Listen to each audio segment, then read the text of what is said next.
En esta fase sigue sendo importante o diagnóstico, por iso estamos mantendo, o están facendo a xefatura, pero tamén é importante o aillamento social, non total, pero sí decir á poboación que é moi importante tratar de evitar as grandes concentracións.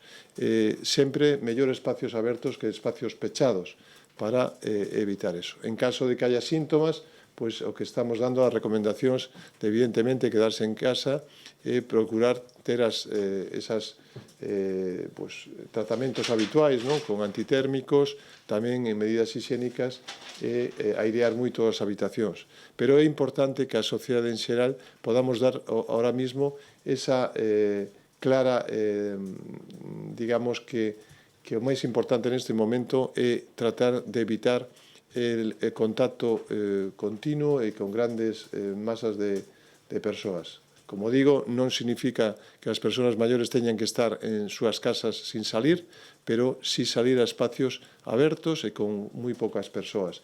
Canto aos nenos, que tamén nos preguntan moito que facer cos nenos, evidentemente, pois os espacios abertos siguen sendo prioritarios sobre os espacios pechados. Mellor un parque que un centro comercial, e mellor un parque con moi poucos nenos ou con poucos nenos que un parque con moitos nenos. Creo que son un elemento fundamental para o futuro desta epidemia, porque se conseguimos un bo aillamento social, pois poderemos facer que a curva da epidemia sea máis plana e afecte de forma, digamos, máis progresiva a toda a ciudadanía.